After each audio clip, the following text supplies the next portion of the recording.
A paz do Senhor Jesus, meus amados e queridos irmãos, Pastor Oliveira Silva aqui passando mais uma vez, mais essa tarde no nosso devocional para trazer uma mensagem da parte de Deus para a tua vida. Meus queridos irmãos, eu quero, antes de ministrar essa palavra aqui, por esse instrumento, você compartilhe esse vídeo, tá bom? Se inscreva em nosso canal da Assembleia de Deus aqui em Jaguaruana. A gente também, além de estar postando no Facebook, está postando também no YouTube. Alguns irmãos até pediram já para a gente também postar, fazer um canal no TikTok. Quando a gente posta já no Facebook, ele vai direto também para a página do Instagram, que a página pessoal é minha, mas a página do YouTube é da igreja. Então, meus queridos irmãos, compartilhe esse vídeo e escuta até o final, tá bom? E não coloque em rotação um e-mail, dois, não faça isso não. Deixa a palavra penetrar no seu coração, deixa o Espírito Santo falar com você através de mim, porque aqui eu sou só um instrumento do Santo Espírito de Deus.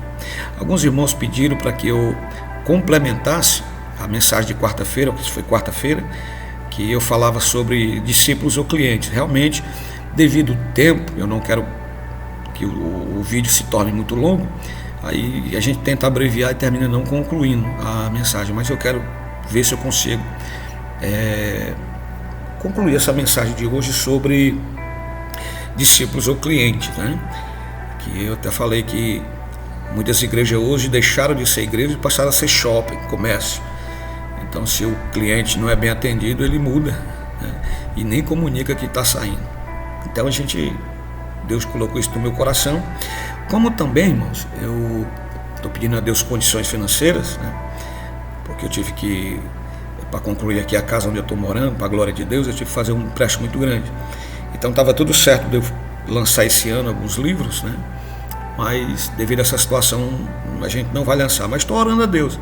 Vai que Deus usa alguém, né? Como no passado, quando eu era só itinerante, só escritor, Deus usava sempre alguém. E ali pagava 1000 cópias, logo quando eu comecei, 2000 cópias, e aí depois Deus abriu as portas de uma tal maneira que o livro Confissões de um Pastor, uma história de libertação, quebrando os laços com a pornografia, vivendo em santidade, vencendo os grandes desafios do casamento. Então foram livros que rodaram o mundo todo, né? Até na Europa. Então a gente tem alguns livros esse ano que deveríamos lançar, mas devido à condição financeira, talvez não. Mas eu tenho 2 livros que é relacionado ao ministério, né? Como também a igreja, que é quando o pastor fere a igreja. E também tem o outro lado, quando a igreja fere o pastor. E se Deus permitir, eu vou trazer uma série de mensagens baseadas nesses 2 livros, que vai ser uma bênção também para a glória de Deus. Então, irmão, sem muita delonga, vamos tentar concluir essa mensagem, tá bom? Eu quero me basear aqui hoje na segunda carta do apóstolo Pedro, no capítulo 2, ele diz assim: E também houve entre o povo falsos profetas, como entre vós haverá também falsos doutores ou mestres, que introduzirão encobertamente heresias de perdição e negarão o Senhor que os resgatou, trazendo sobre si mesmo repentina perdição ou destruição. E muitos seguirão as suas dissoluções, pelas quais serão blasfemado o caminho da verdade. E por avareza farão de vós negócio com palavras fingidas, sobre as quais já de largo tempo não será tardia a sentença, e a sua perdição não dormita. Meus queridos e amados irmãos, há um perigo muito grande que às vezes a gente não mede, né? A gente não avalia. Então, tem muitos pastores que hoje não estão mais preocupados com a sã doutrina. São homens de Deus, homens que foram levantados por Deus, mas que ficaram enclausulados nas suas congregações, na sua igreja. E hoje foram-se abertas muitas denominações que não têm compromisso com o reino de Deus.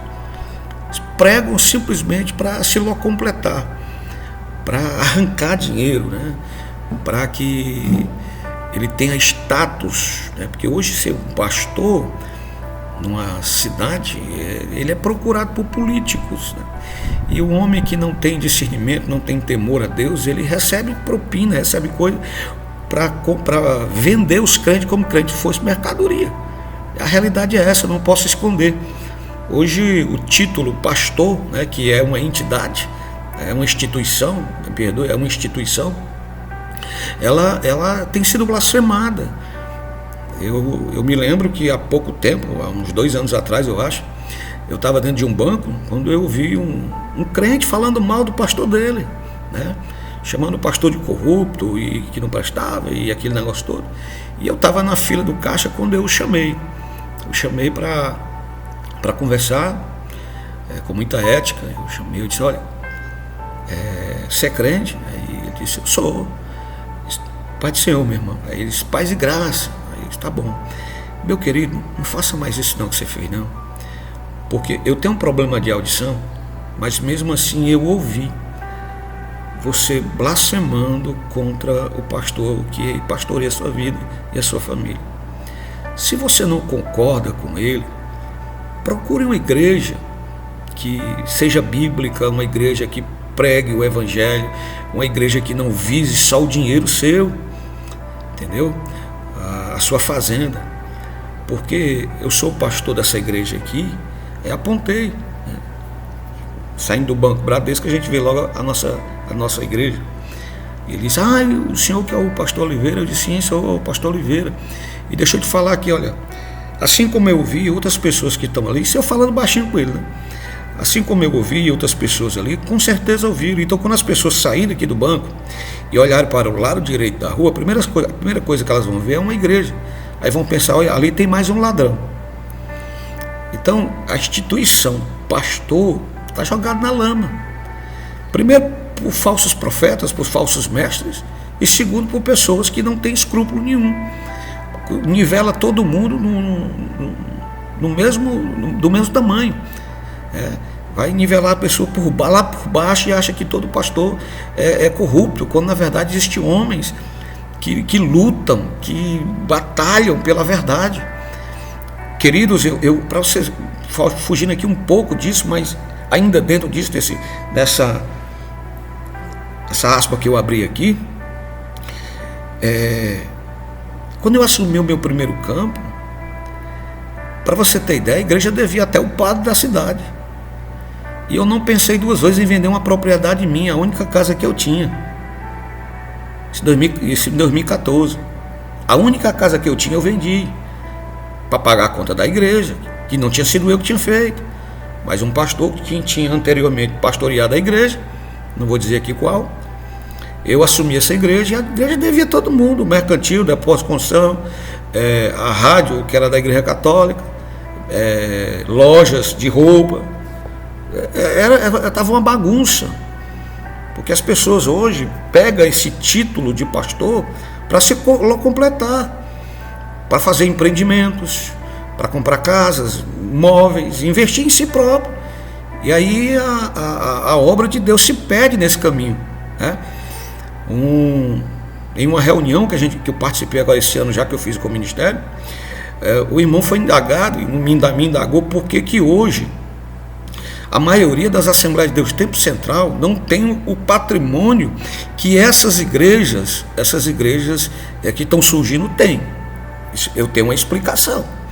Apesar de eu investir aquilo que é meu no reino de Deus, porque eu sei que Deus, ele não deve a ninguém, e 10 anos se passaram e Deus me deu essa casa, é bem verdade que eu estou pagando, fiz um empréstimo para pagar em 10 anos, né, de 120 mil reais, mas Deus não deve a ninguém, e eu sei que é Ele que vai me dar fôlego de vida e vigor físico, espiritual e mental para conseguir isso e pagar, todo mês eu pagar essa parcela. Mas o que vem na minha mente quando ele me fez essa pergunta, por que várias denominações novas hoje têm um patrimônio, tem fazenda, tem prédios bonitos? Porque ele é o dono da igreja, meu irmão. O CNPJ está no nome dele. Se ele morreu, o filho assume. Se o filho morreu, o neto assume. Então ele empreende isso porque ele sabe que está no vínculo familiar. Nós do Tempo Central, nós não temos dono de ministério, nós temos presidente. De 4 em 4 anos nós temos eleição. Todos que estão aptos a votar, podem também se candidatar. Eu não tenho essa chamada.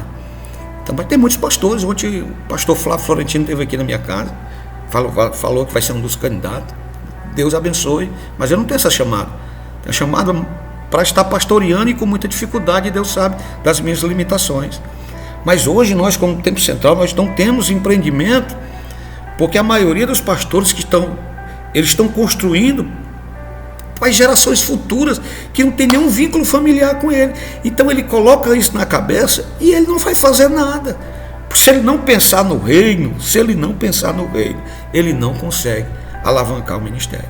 Então, Deus está nos dando graça aqui em Jaguaruana, já reformamos congregações, já erguemos outros, daqui a pouco vamos inaugurar uma, já autorizei derrubar outra, né? Então, com pouco recurso que a gente tem, Deus tem feito milagres por cima de milagres, climatizamos novamente o nosso templo, compramos placas solares para diminuir, porque gastávamos mais de R$2.000 de energia todo mês. Então Deus tem nos abençoado poderosamente. Então isso é porque que muitos pastores não investem no reino, porque eles não vão ter retorno para si próprio, para se logo completar. Ou seja, são pessoas que não pensam no reino de Deus, só pensam em si, no seu ventre, são obreiros do ventre, como o apóstolo Paulo bem falou. Então, há um perigo muito grande, voltando aqui ao assunto principal, o perigo da fé mercantilizada, tanto de um lado como do outro. Nós temos homens que vendem o evangelho e nós temos do outro lado pessoas que compram o evangelho, quando na verdade o evangelho não pode ser vendido e nem pode ser comprado. Aliás, quando eu vendo o evangelho, ele é de graça. Ele só exige uma moeda, qual? A fé. Então, como é que eu compro o evangelho? Eu compro com dinheiro? Não, eu compro com a fé, porque o evangelho já foi comprado pelo sangue do Senhor Jesus Cristo, e eu preciso crer nisso, né? Então a Bíblia vai falar que um certo mago, ele queria isso, queria essa virtude, esse poder que o Espírito dá, que é o representante do reino aqui conosco, dentro de nós, queria comprar. Quanto é que eu pago? Não tem moeda nenhuma, irmão, porque a Bíblia diz, o próprio Pedro aqui na sua primeira carta, no capítulo 1, acho que a partir do verso 13, ele vai dizer que nós fomos comprados por bom preço.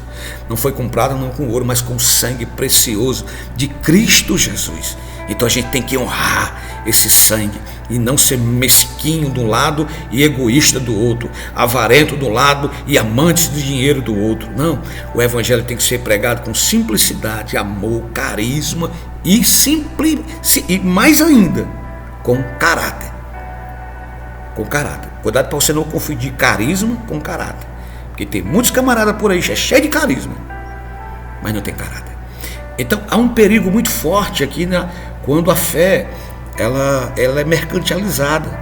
Então o que Pedro está falando aqui, irmão, é que tem lobos travestidos de pastores que se aproveitam da insatisfação dos clientes da fé.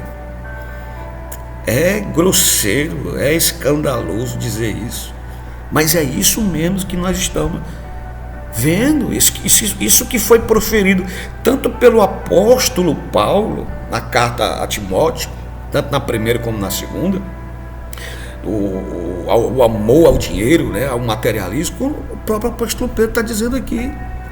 Então são lobos travestidos de pastores, para se logo completar.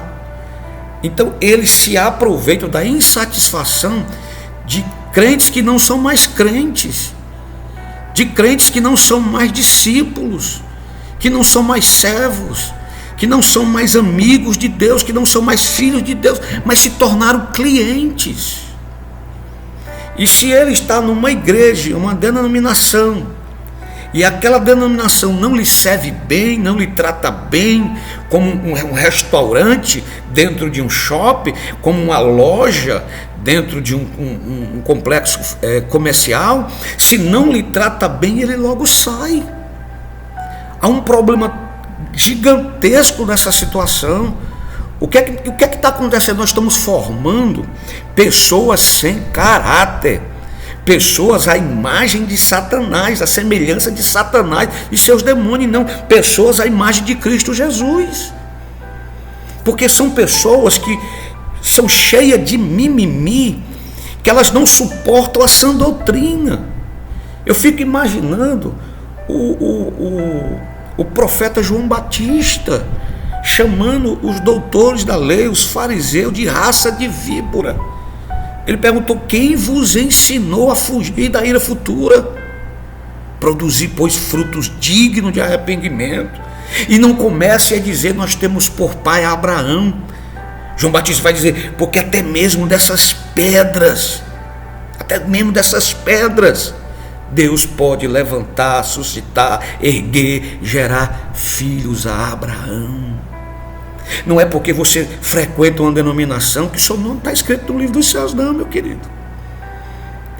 Está com o nome escrito no livro dos céus, você precisa ter recebido o selo. Esse selo se chama fruto do Espírito. Não é dom do Espírito, mas o fruto. Jesus disse que a gente conhece uma árvore não é pelo dom, não é pelo externo, é pelo fruto, o que ela está produzindo. E Jesus, tanto ele como o Pai, a Trindade, eles detestam, aborrecem a hipocrisia. A Bíblia vai dizer que Jesus ele vinha com os discípulos e ele viu uma figueira cheia de folhas e ele desejou comer figo daquela árvore. Só quando ele chegou próximo a ela, ele viu que ela só tinha folhas, não tinha fruto. Ou seja, a figueira, quando ela, no determinado tempo que ela tem folhas, é porque ela tem que ter fruto. Porque quando a figueira ela pega toda a sua energia, ela não manda para as folhas, ela manda para o fruto.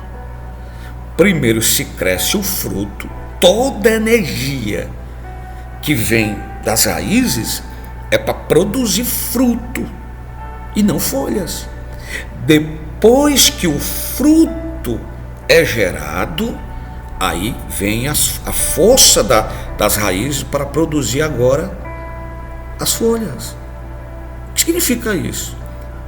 Fruto tem que vir primeiro do que as folhas.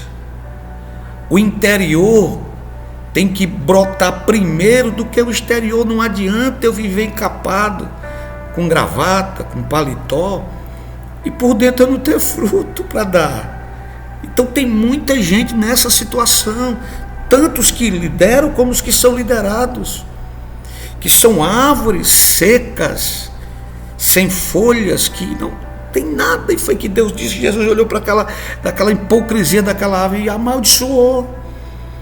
Quantos crentes estão amaldiçoados, irmãos, porque vivem encapados, vivem com uma falsa aparência terrível, aonde a gente não consegue saborear o fruto do Espírito, que é o selo da salvação. Porque quem tem dom não significa que é salvo. Lembra que Jesus falou em Mateus 7, naquele dia muitos me dirão, Senhor, Senhor, não pregamos nós em teu nome? Em teu nome não expulsamos demônios? Em teu nome não fizemos maravilhas? Jesus vai dizer, apartai-vos de mim, eu não vos conheço. Então, meus irmãos, esse conhecer é de intimidade. Então, quem tem fruto tem intimidade. E tem muitos que têm dom que não tem. Essa é a realidade. Então, esses falsos mestres, eles aproveitam de clientes insatisfeitos, porque não suportam uma sã doutrina.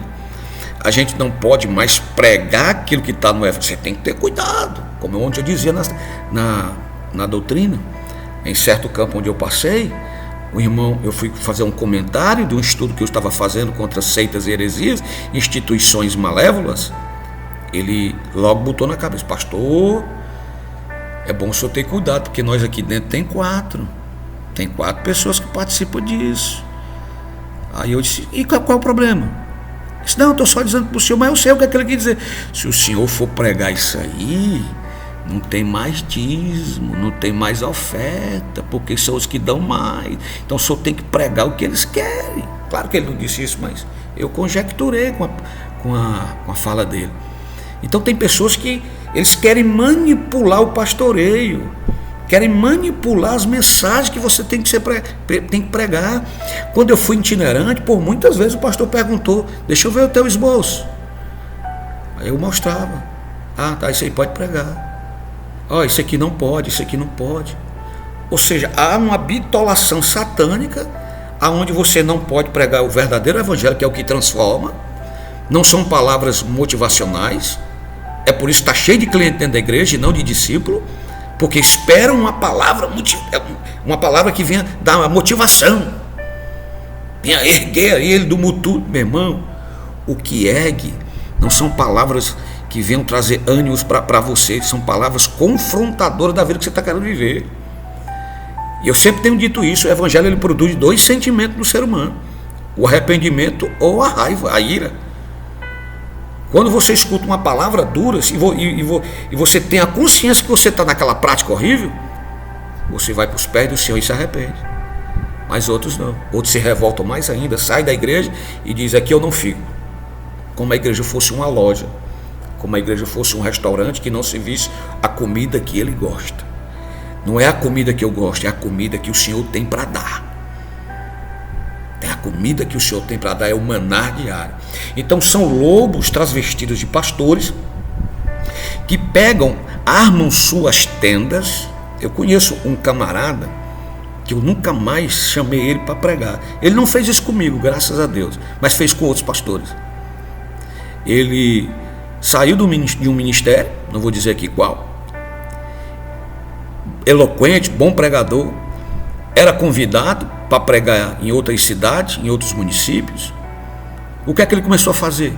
Chegava na igreja, às vezes o pastor não tem com quem desabafar, não tem um obreiro de confiança que trabalha com ele, ele tem que ficar calado. Aí chega um pregador estrangeiro, um pregador do lado de fora, o pastor abre o coração, aí o lobo devorador percebe que há uma falha ali, que o pastor não está atendendo a clientela dele direito. Ele vem lá, traz aquela mensagem, né?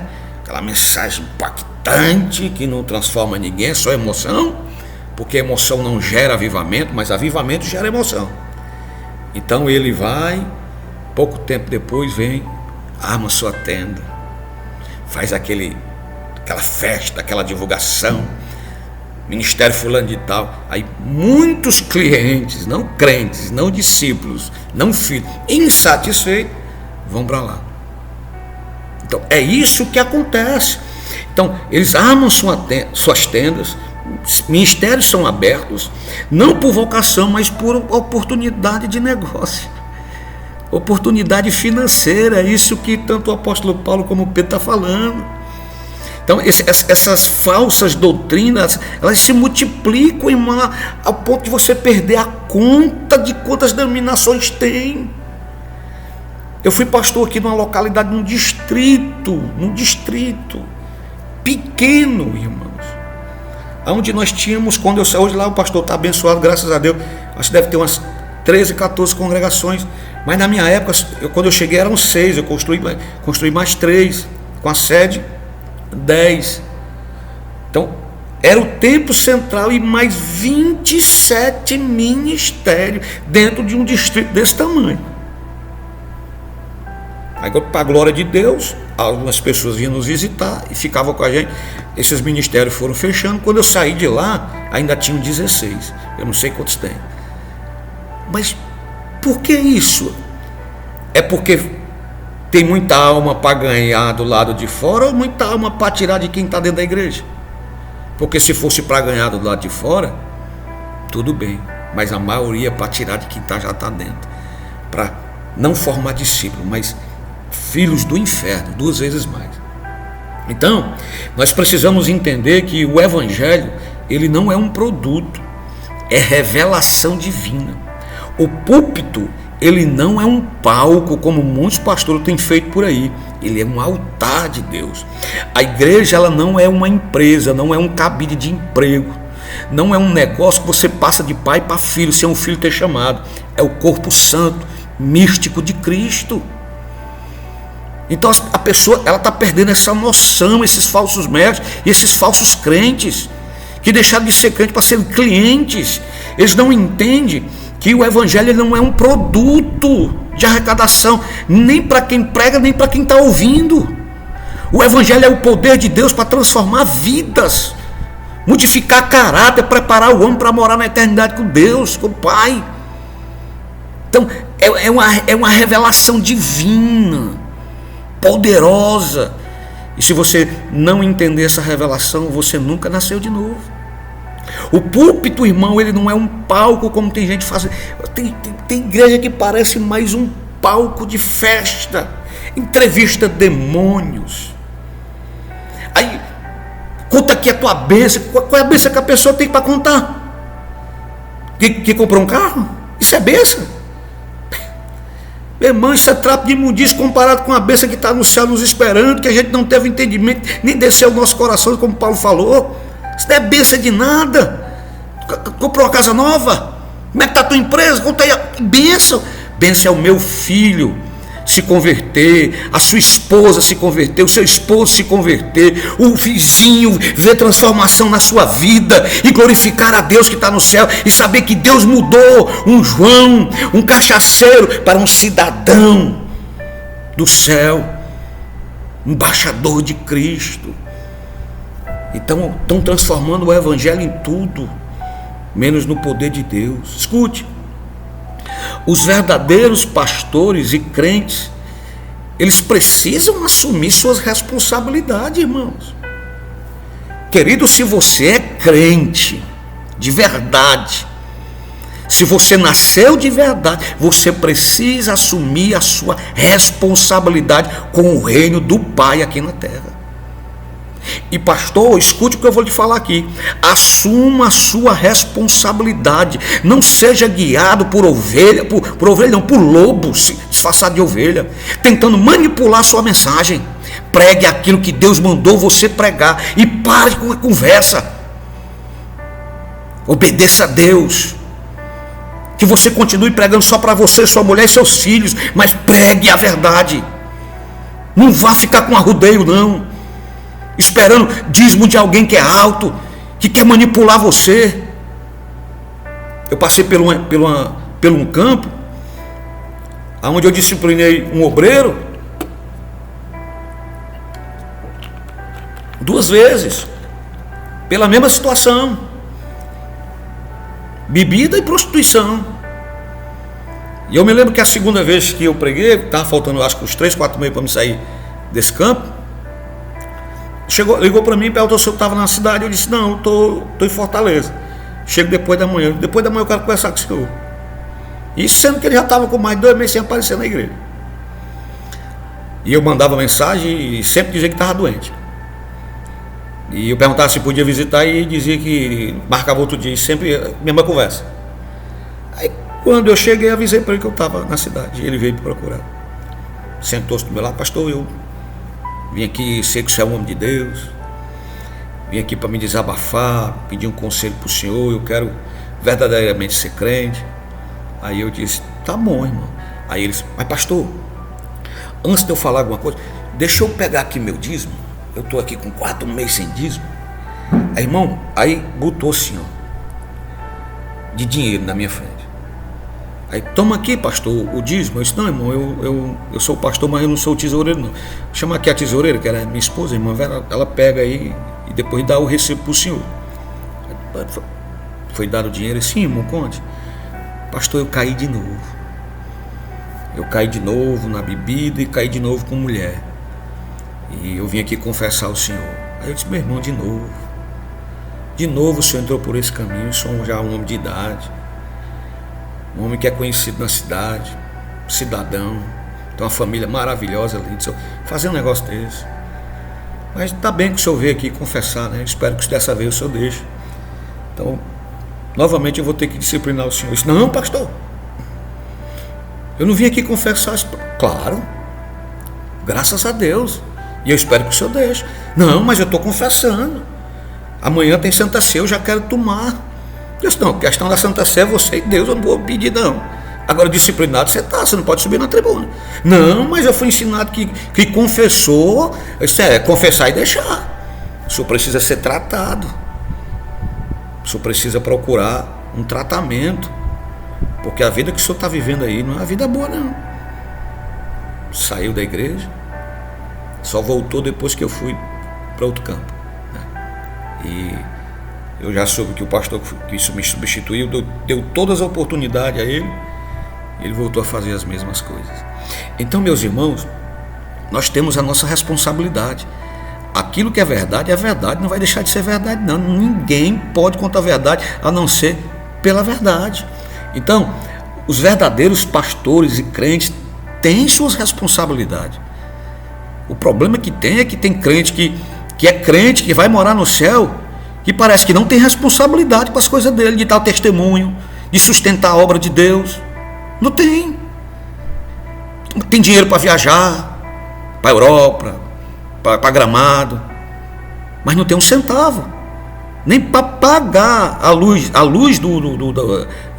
energia da igreja, que faz os ar-condicionados funcionar, que ele senta no banco e fica naquele frescor, às vezes não está nem prestando atenção na mensagem, está mais dormindo, veio só se usufruir do conforto da igreja. E não tem essa responsabilidade. Nós temos responsabilidade, tanto como líderes como liderados. Atos dos Apóstolos, olha a responsabilidade do apóstolo Paulo. Pastores, prestem atenção nisso aqui, senhores. Líderes de igrejas sinceras, que temem a Deus. Atos dos Apóstolos, capítulo 20, do versículo 27 ao 30, Paulo diz assim, vou só dar o principal aqui desses 3 capítulos, 3 versículos. Diz assim, jamais deixei de vos anunciar todo o conselho de Deus.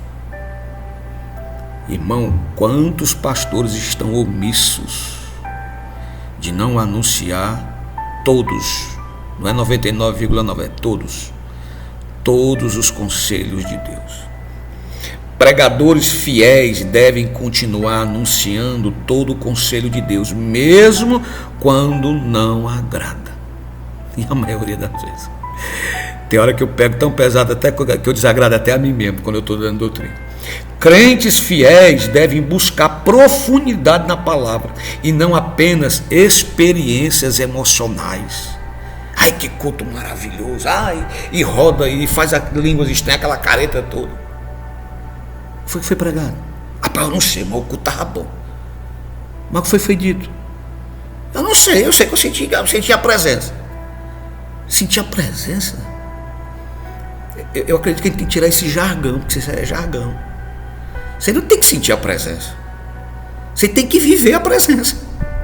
Sentir é como, de vez em quando acontece, vem. Não, meu irmão. A gente tem que viver a presença. E a presença é diuturnamente, é 24 horas por dia. Um dos grandes, até na hora da oração, Senhor, eu entro na tua presença. E tu saiu quando? Tu saiu, foi dar a voltinha no mundo e agora voltou para a presença. Porque crente não sai da presença de Deus. Quando você for orar, não diga, nós entramos na tua... Não, você já está na presença. O véu já foi rasgado. Você tem livre acesso. Você já está na presença de Deus. Senhor, obrigado por nós estarmos na tua presença. Então vamos aqui, irmão. A igreja precisa voltar à essência dela. Oração, comunhão, doutrina e serviço. Simples assim. Agora, estamos vivendo como discípulos ou como clientes? Que coisa terrível, né? Estamos vivendo como discípulos ou como clientes? Examine a sua motivação. Qual é a sua motivação? Você vai para a igreja para adorar ou para consumir? Aceite a correção. Discípulo, ele aceita a correção. O cliente não. Os discípulos crescem quando são confrontados com a verdade. O cliente não. O cliente vai embora. E ele diz, o dinheiro é meu, entendeu? O cartão de crédito é meu, eu compro aqui se eu quiser, eu fico aqui se eu quiser. E vai embora. O cliente é assim. Discípulo não. Discípulo passa a cabeça. Sim, Senhor. Olha para mim aqui que eu vou dizer uma coisa para você. Tenho 51 anos de idade. Em 2010 eu ainda era evangelista. Não vou dizer quem foi, mas ele me testou. Ele chegou para mim e disse assim, você é um adúltero, você é um prostituto, você não é para estar aqui na igreja. Eu baixei a cabeça e comecei a chorar. Fiquei procurando palavras para dizer, mas não conseguia. Não sei quantos segundos, minutos, eu levantei minha cabeça e disse, Deus conhece a minha vida, com os olhos cheios de lágrimas. Se tem alguma coisa, o Senhor me discipline, mande para a convenção, discipline. Deus abençoe e fui embora. Como ser humano, fiquei triste. Não contei nem para a irmã Vera, minha esposa. Um dia sem ir para a igreja. Quando um evangelista, um homem de Deus, ligou para mim, hoje pastor, perguntou, tu vai para a convenção? Eu disse, vou não. Vamos para a convenção. Aí eu disse, não tô afim não. Vou ficar em casa, pai, vamos para a convenção. Aí de tanto ele falar, eu fui. Só que eu só fui na quarta-feira, o último dia. Era o dia da consagração. E eu não sabia.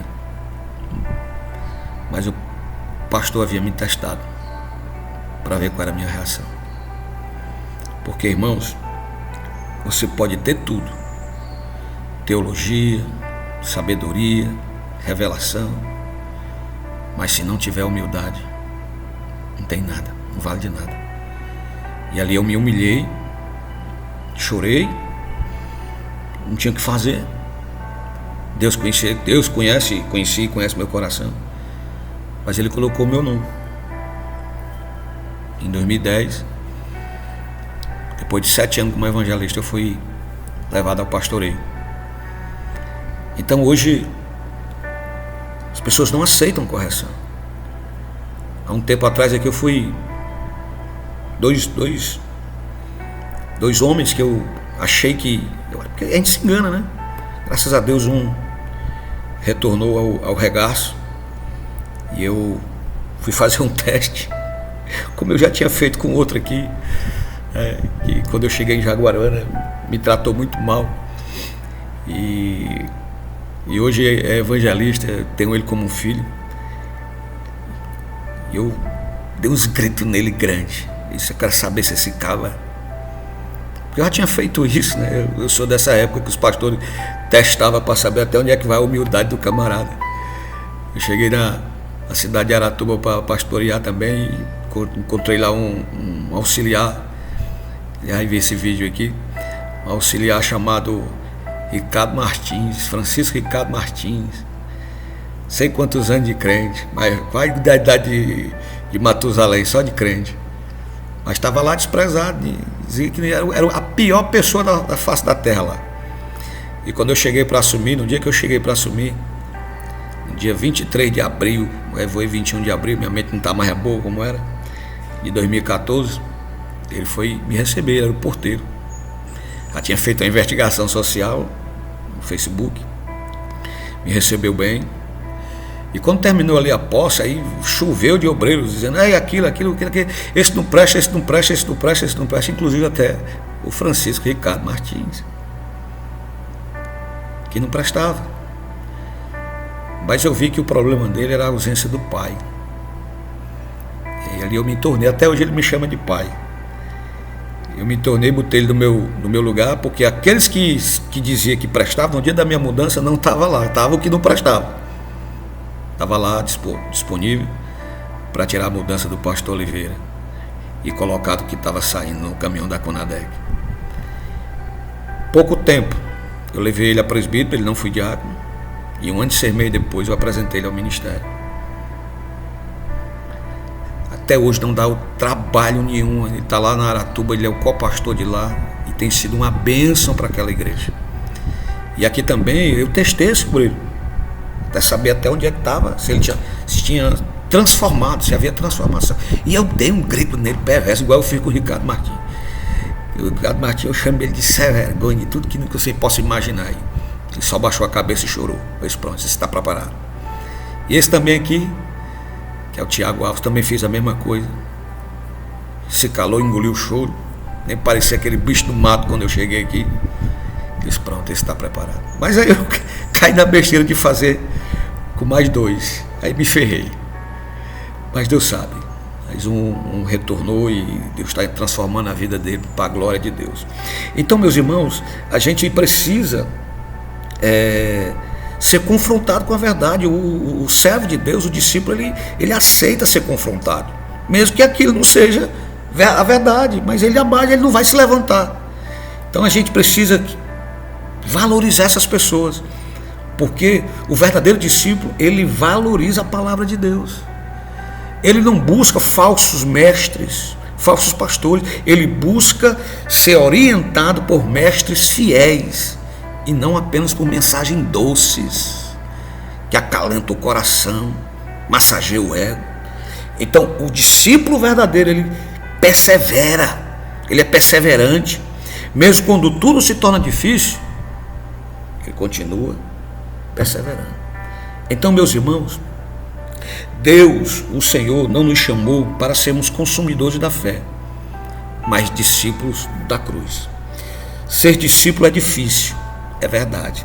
Exige renúncia, perseverança e humildade, mas é o único caminho que leva à vida eterna. Se o evangelho que você tem seguido não tem confrontado, não te tem transformado, cai fora é laço. Não siga essas igrejas, que eu deveria nem chamar de igrejas, de essas empresas, esses shoppings, que não faz de você um discípulo, mas um cliente. Campanhas mentirosas, fico vendo essas pataquadas que esses camaradas fazem. E tem gente que cai nessa mesmo. Você vai ofertar aqui o Salmo 40. E quando eu fizer isso, eu, né? Não é nem Deus, é eu. Aí vai lá. Meu Deus do céu. Por outro lado, a gente vê pessoas que estão em igrejas bíblicas, que são pastoreados por pastores que têm responsabilidade, que quando estava no mundo, não dava um centavo para Deus, mas para o diabo dava. Gradeados e gradeados de cerveja, bebida, prostituição, festas mundanas. Gastava mudos e fundos. Aí vindo para a igreja, não. Eu dava dinheiro para sustentar pastor? Pois é, meu irmão. Eu aprendi que a gente deve honrar os homens de Deus e mulheres de Deus que estão na labuta do evangelho. E eu não aprendi no estado do Ceará, não. Foi no Maranhão. Maranhão, os pastores lá são chamados até de pai. Então, a minha oração é que Deus faça uma transformação em muitas igrejas do nosso estado, inclusive aqui em Jaguaruana. Meus queridos, Deus te abençoe. Compartilhe esse vídeo. Se tornou longo mais uma vez. Eu falo demais, né? Mas eu acredito que eu falei o conteúdo que Deus queria falar no seu coração. Vamos orar e apresentar a sua vida, a minha vida a Deus. Querido Deus, bondoso Pai, quero te agradecer por esse momento, por essa mensagem que foi pregoada. Eu acredito, meu Deus, que é mais um instrumento que o Senhor tem me dado para alcançar outras vidas que não estão aqui em Jaguaruana e as que estão também. Que esse vídeo seja um instrumento teu para despertar os teus filhos que estão no som da negligência. Não deixa, Pai, em nome de Jesus Cristo, ele ser guiado pela avareza, pela serpente maldita. Não deixa ele ser cliente, Senhor, mas que eles sejam discípulos, a imagem e a semelhança do teu Filho. Em nome de Jesus Cristo. Amém. Deus te abençoe. Talvez amanhã não tenha, nem segunda, porque eu vou estar de serviço. A gente volta com um devocional, talvez só na terça-feira. Deus te abençoe.